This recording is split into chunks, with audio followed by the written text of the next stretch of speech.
Good morning, Winchester Public Library. Happy Monday. I'm here coming to you today from the Winchester Public Library. It's my first time back in 3 months. We're not open to the public, but we are here working hard to get you the books that you want, to prepare them for a contactless pickup, and we're running all kinds of programs.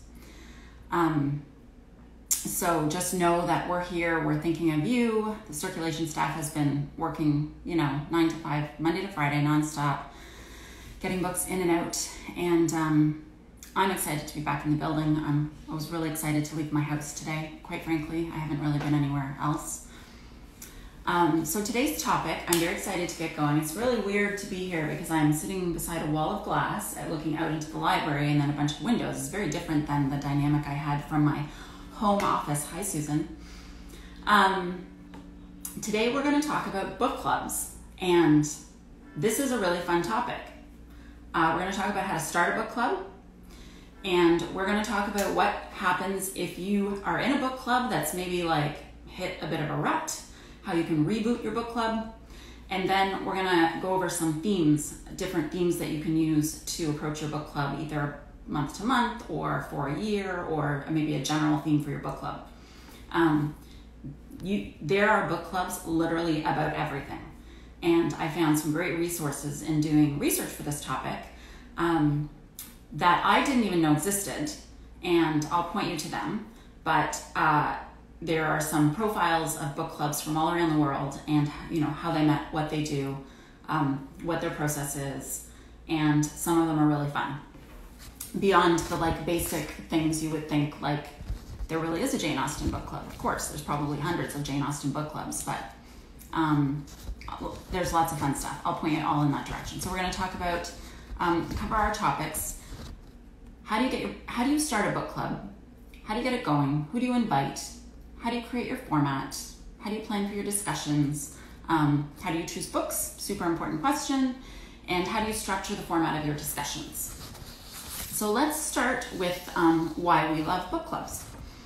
I was listening to a podcast recently, and the woman who was hosting the podcast said that reading was a very, she didn't use the word isolating, but it was reading is a very individual activity.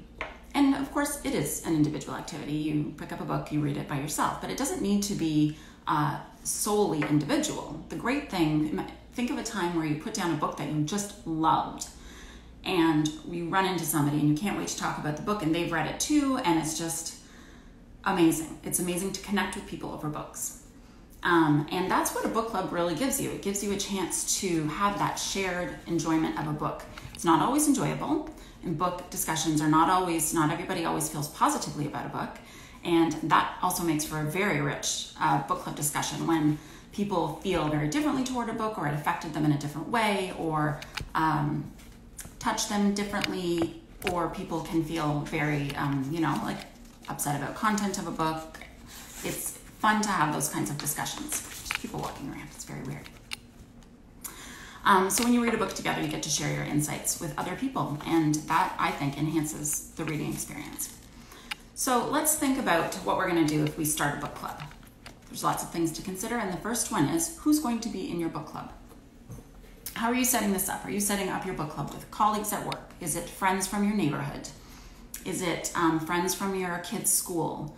Is it students that you go to school with? Is it strangers? And that might sound really strange to join a book club full of strangers, people you've never met before, but that is actually very common. And I will tell you a little quick aside now. I have been in 4 book clubs now. I'm in 2 currently, but the first 3 book clubs I was in were all formed by strangers. The first one was through a meetup group when I lived near Buffalo. The second one was formed in Winchester through the Winchester Neighbors Club. And the third one was formed by a friend of mine. It was formed by a complete stranger, a woman named Sue, who went through the Family Action Network of Winchester, FAN, listserv to find some like-minded people who might like to start a book club. And she opened herself up to this, and a bunch of random people, not so random because we were all members of fans, so there was like a level of trust that we were, in the same community of probably young parents and that kind of thing. Invited them to her home to have a discussion about starting a book club. And the first night we went, over 8 years ago, there were about, I think like over 20 people showed up to have that initial discussion. And we started a book club. Or rather, Susan started the book club. We call it Susan's Book Club. And we ended up with a number of 13, was our steady number for quite some time. And we've dropped off a few. Some have moved, some have left. And we now hover around 8 or 9. And that's a great number. But you can join a book club any way you want. You can put up signs in your coffee shop, whatever's open, I guess, right now. You can post on your Facebook page. You can post on Meetup. Meetup is a great way to do stuff like that. If you do belong to Family Action Network of Winchester or the Neighbors Club still has a book club that they do. You can check out their page, and they're happy to have roaming members, I believe. It's a core group of people, but you can come in and out. So once you figure out who is going to be included in your book club, then you start working on trying to get those people together, however your sort of system, whatever your system is going to be. How many people should you aim for in your book club? Like I say, we started with 13. Not everybody shows up at every time. I found that 6 or 7 makes a really nice size for group discussion. Any more than that, and it's hard to keep focused on the group, and any fewer, and you don't have a ton to say, but 6 is a nice number. And if you have around 10 or 12 in your book club, then you'll probably get like in the 6 to 7 range to 8 range every time. After you have decided you're going to start your book club and figured out how you're going to find people to go into your book club, you want to think about what is the intention for your book club. Set an intention. This helps guide you. I feel like I'm yelling. I think there's a bit of an echo in here. This helps guide your focus and your purpose. It will help you when it comes time to select books and stay on track with those books. So think about why you want to gather regularly with a group of people to chat about books. What is your guiding principle? What keeps bringing you back to the group? Sometimes that can just be like reading whatever's hot or whatever's just come out. Sometimes that can be, I'm really interested in reading parenting books with people and talking about them. I'm really interested in politics. I'm really interested in literary fiction or mystery and people who are interested in the same things. I'm interested in anti-racism books and having conversations about them, things like that. So think about where you're going to put your focus. And like I say, it can be pretty narrow or it can be really general too.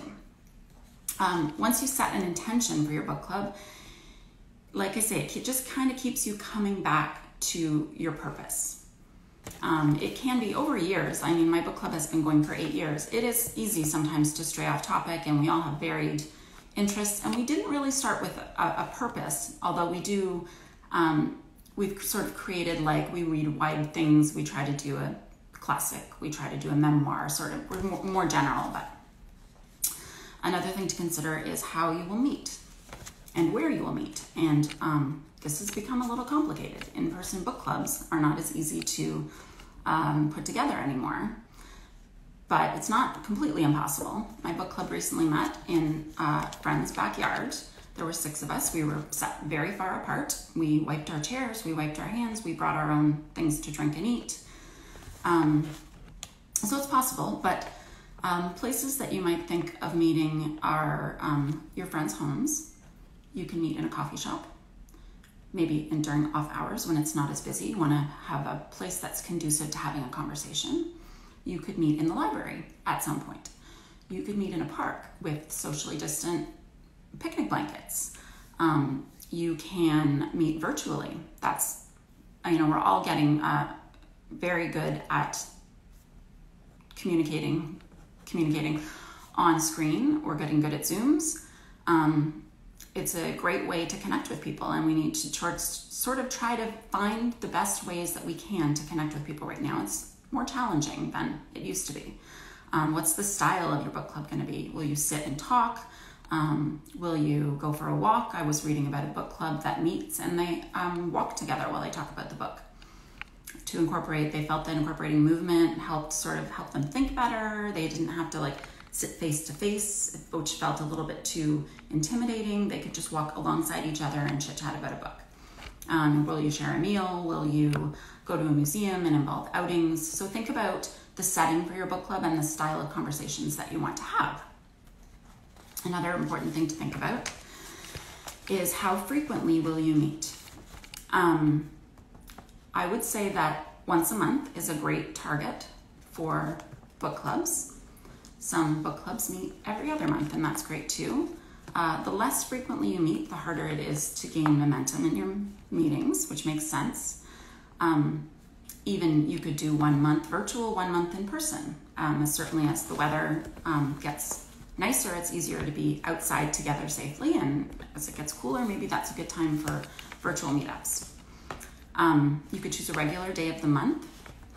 For example, you could meet on the third Thursday of every month, and that can be sort of your set in stone time, and those who can make it will have it on their calendars, and sometimes things come up, work or travel or family commitments. But if it's at the same time every month, people know what to expect, and that will help people to sort of anchor them to that commitment. It also depends on the book that you're reading. So if you are going to meet every 4 weeks, you might not want to pick a book like War and Peace. Nobody's going to get through that in 4 weeks. But another book club that I just read about did read War and Peace for their book club, actually, and they read it. They met every month to read a shorter book. They did some short stories and they did some novellas, but they each committed to reading 150 pages of War and Peace as well, and they chatted about their chunks that they read as they went along. And then when they'd all finished the book, they had a sort of overall meeting to discuss the book. So that's a great way to tackle a really big classic that's sort of been hanging over you, that you know is going to be challenging to read. And this way, when you're reading that kind of book with other people, it sort of can drive your commitment to getting through it, and also just makes it a little bit more enjoyable. I'm gonna have some water. Another thing to think about that I think is the most important thing to sort of decide ahead of time, either as you are the person starting your book club, this can be your decision, or you can, go to your group once they've formed, but agree on it together. How will you choose the books for your book club?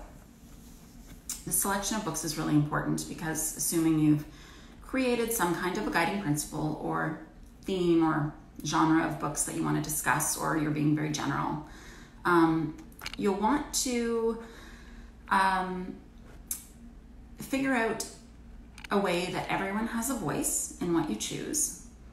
And this can be done by vote. This can be done by allowing everyone to just choose a book that for a month. If you have 10 members, over 10 months, everyone can have a choice. And then you could have an 11th meeting of that year to just have like a rehash, talk about new books that are coming out, what is everybody thinking, and then use that meeting to pick the next 10 books. What's nice about that idea is that if you can plan far enough ahead in choosing your books, that allows people time to put them on hold at the library and get them, because not everybody wants to purchase a book every month. It can be prohibitively expensive for some people, especially when you're looking at new releases and hardcover books. I personally don't like to purchase books that way. I do try to buy a book a month from an independent bookstore.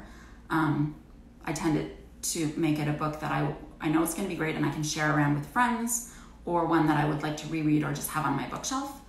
But if I know I'm just going to read a book for book club and probably never pick it up again, I would really rather take it from the library. But if you choose your books month to month, it's hard to do that. So if there's 10 or 15 of you trying to get the same book from the library and it's a new release, it's just not going to happen in a month. It's why it's nice sometimes to pick backlisted books like we talked about a couple of weeks ago. But it's also nice to plan ahead. So if I know that I have a book to read in October, but I can get it out, in July, I can read it in July and take some notes and then take it back to the library, stuff like that. You also want to think about the length of the books that you're choosing. Are they too long to get through in a month? The style of the books that you're choosing, are they, and the content, are they books that are coming back to your guiding principle? Has everybody had a choice?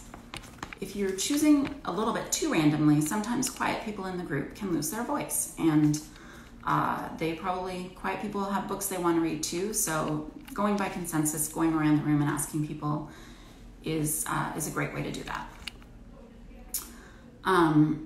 You want to think about the structure and format for your discussion. This can go a number of ways. The person who is chosen the book can run the discussion. It's generally how we've done it in my book club, and we used to do it with formalized book questions from things we thought of or things we found in the back of the book. There are often reader guides or questions we found online. We kind of got away from that, especially for books that are very easy to talk about. They have a lot of great content and issues that people can connect with. But I'd say a good general rule is to start your book club meeting by going around the circle of book club members and asking them to say something about the book, so that everybody has a chance to say something before that sort of group discussion starts or before the questions come. Because often there's just something you want to get off your chest about a book, and it's nice to have an opportunity to do that in an uninterrupted way. So everyone can say the exact thing that they really wanted to get out, so they can be heard by the rest of the group members. How can you get discussions going? Sometimes it's easy, like I said. Sometimes it's really difficult. Sometimes there's just a book that maybe you liked it, but there's just not a lot to talk about. Book club guides are great. Questions are great. I found a website called litlovers.com, and there are so many discussion groups, discussion ideas on there. They also profile a lot of different book clubs, and it's a really interesting and fun site. There's a website called readinggroupguides.com. You can look up what you're reading. They have pages of discussion, a page that you can read excerpts, which is nice beforehand if you want to get a feel for if it's a good pick for your book club. They have reading guides for all kinds of books, and you can print out the questions. And sometimes you only need 1 or 2 questions to get people going and thinking. This can be especially true if your book club is made up of strangers. It can be a little bit harder to sort of break through and start chatting when people are a bit shy. It's a little easier when you've known each other for a long time and you can sort of say what's on your mind. In Goodreads.com, under the community tab in Goodreads, it's a great website to check out. You can find all kinds of virtual book groups, which is another way to join a book group. If you don't want to start one, you can join a book group.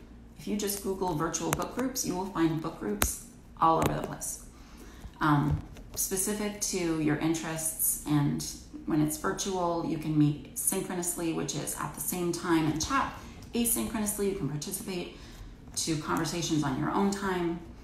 But Goodreads has a lot of great book club discussions. So if you go to Goodreads and look under community, you'll find information like that. So those are just some tools to think about when starting a book club. And when this video will be transferred over to Facebook, and there's lots of chances there to leave comments. I would love to hear comments about how you started your book club. Are you interested in starting a book club? Do you feel like you need help? We can help you at the Winchester Library, get you set up with starting a book club. And we also have book clubs that are happening here. And they are happening virtually right now, but it's a great way to come on, and you can just listen, read the book and listen. If you don't feel comfortable answering questions, you can just kind of see how it goes and see how the discussion is run. So what if you've been in a book club for a while and you feel like you're kind of reading the same kinds of things every month, or you're doing the same kinds of things every month, or the conversation has gotten away from books and you're just talking about your kids and COVID-19 and going back to school, and you want to breathe a little bit of life into your book club. I've found some excellent ideas. I mean, I can think of lots of excellent ideas, but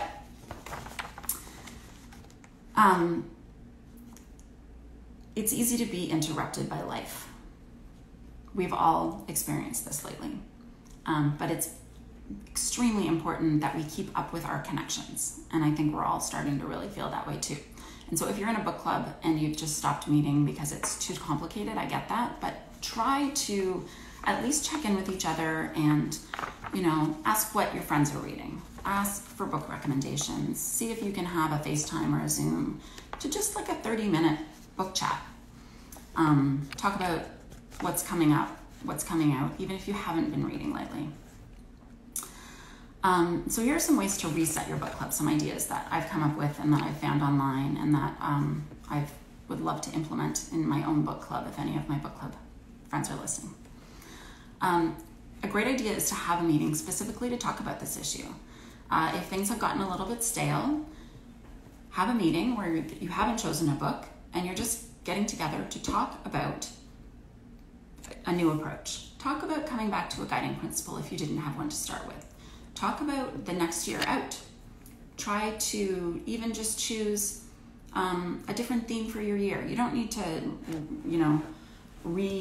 redo your entire book club from top to bottom, but just say like, okay, this year we're gonna focus on lighter beach reads because life is too heavy. This year we're gonna focus on award-winning books because we're just, trying to keep with a theme. Sometimes it takes the thinking out of having to choose a book. Set some ground rules for your book club.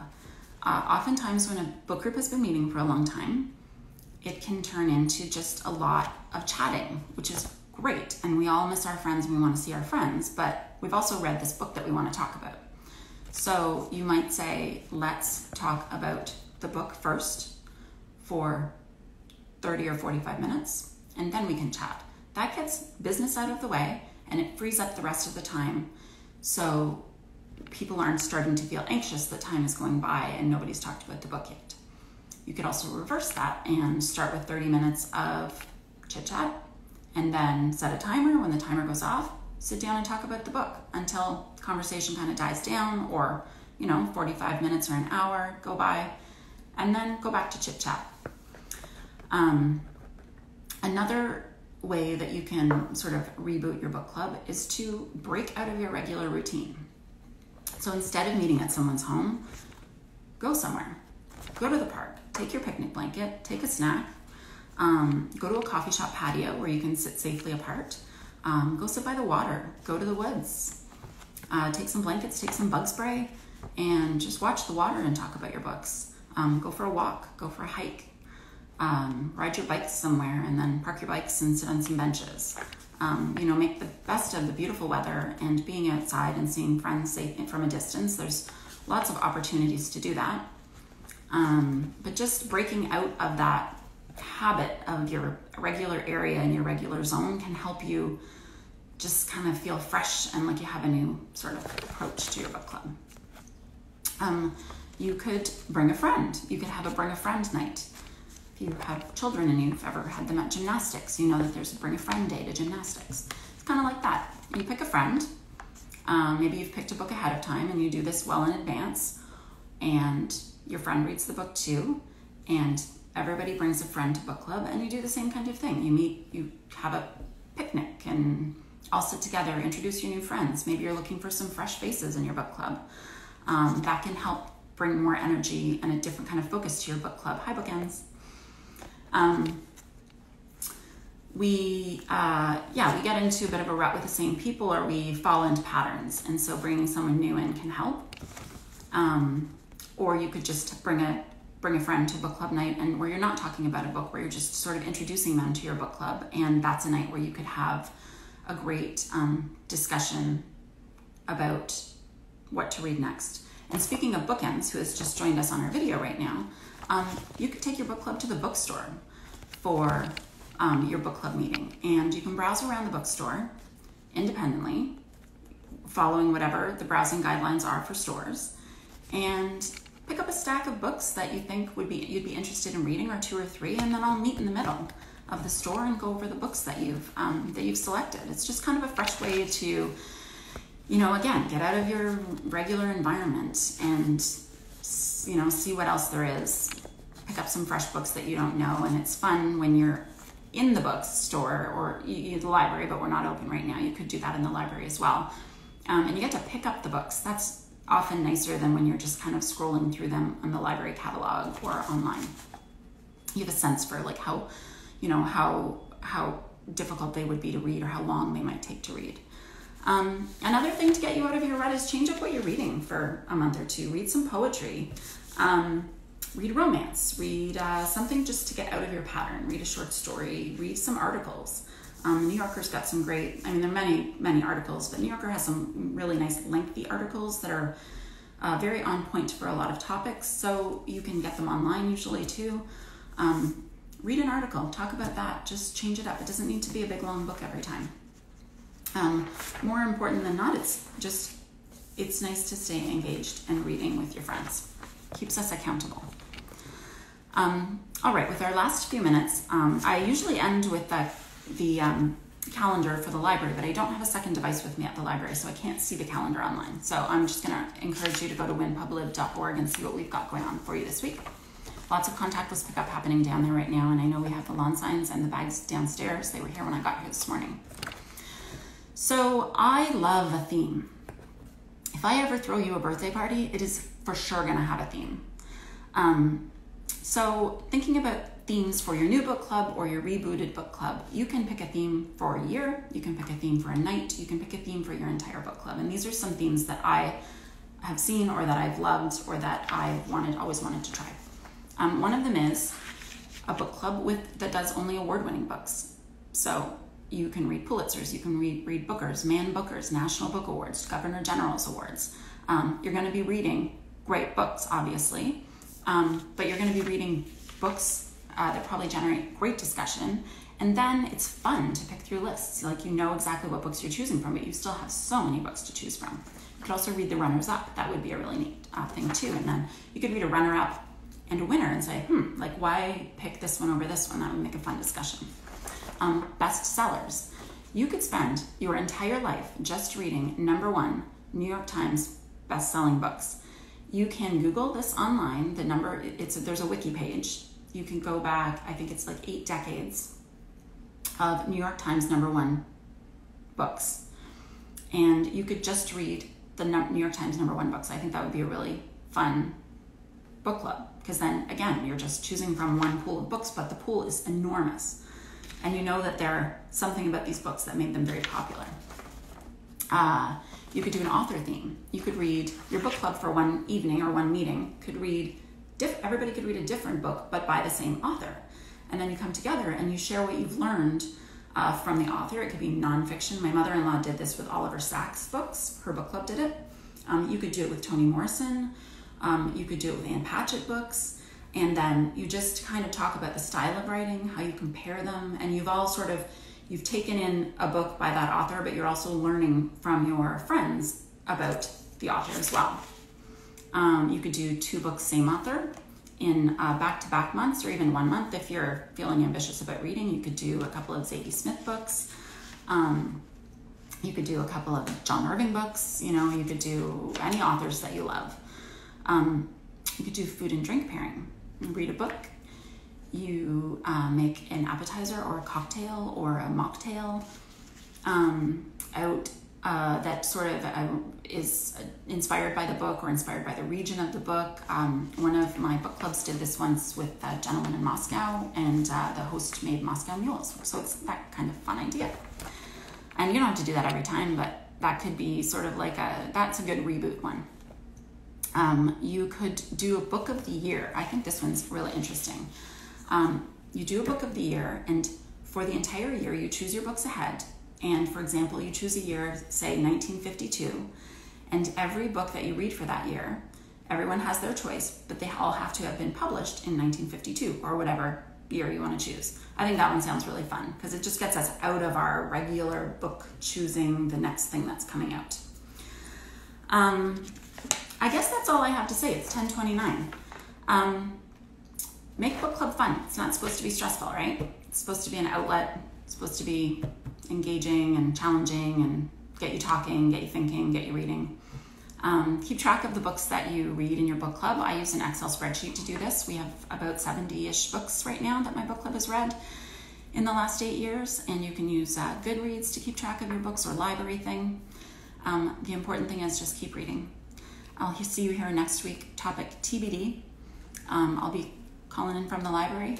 Have a great week. Check out our website at winpublib.org. Thanks. Great to see you guys.